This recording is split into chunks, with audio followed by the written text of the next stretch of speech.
রাজশাহী বিশ্ববিদ্যালয় কেন্দ্রীয় ছাত্র সংসদ মানে রাকসু নির্বাচন। এই নির্বাচন নিয়ে কিন্তু আলোচনা এখন তুঙ্গে।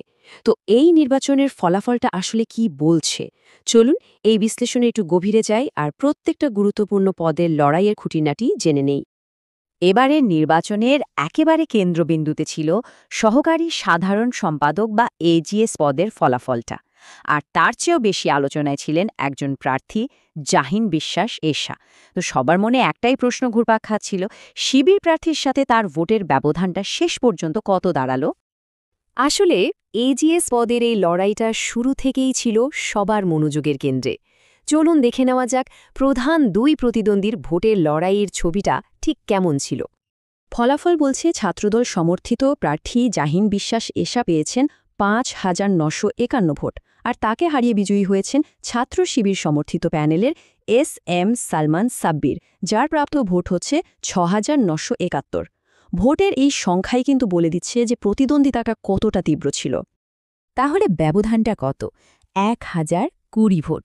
হ্যাঁ, এই ১,০২০ ভোটের ব্যবধানই শেষ পর্যন্ত এজিএস পদের ফলাফলটা নির্ধারণ করে দেয়, আর পুরো ক্যাম্পাসের আলোচনার মোড়ও কিন্তু এটাই ঘুরিয়ে দেয়।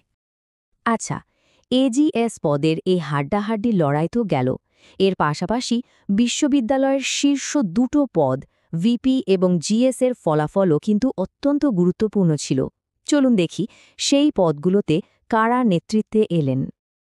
ভিপি বা সহসভাপতি পদে জয়ের ব্যবধানটা ছিল বিশাল। ছাত্র শিবির সমর্থিত মুস্তাকুর রহমান জাহিদ পেয়েছেন ১২,৬৮৭ ভোট, যেখানে তার সবচেয়ে কাছের প্রতিদ্বন্দ্বী শেখ নূর উদ্দিন আবির পেয়েছেন মাত্র ৩,৩৯৭ ভোট। এই বিপুল ব্যবধান কিন্তু ছাত্র শিবিরের সুস্পষ্ট আধিপত্যের একটা ইঙ্গিত দিচ্ছে। কিন্তু সাধারণ সম্পাদক বা জিএস পদের চিত্রটা আবার ভিন্ন।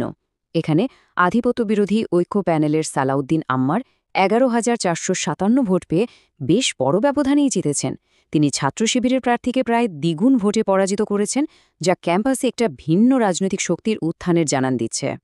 ভোটের সংখ্যার চেয়েও কখনো কখনো একজন প্রার্থীর প্রতিক্রিয়া অনেক কিছু বলে দেয়। এজিএস পদের আলোচিত প্রার্থী জাহিন বিশ্বাস এশা হারের পর যে বার্তাটা দিয়েছেন তা ছিল এই নির্বাচনের অন্যতম একটা গুরুত্বপূর্ণ মুহূর্ত। ফল ঘোষণার ঠিক পরপরই এশা তার সামাজিক যোগাযোগ মাধ্যমে একটি বার্তা দেন, যেখানে তিনি ফলাফলকে মেনে নিয়ে তার অবস্থানটা একদম পরিষ্কার করেন।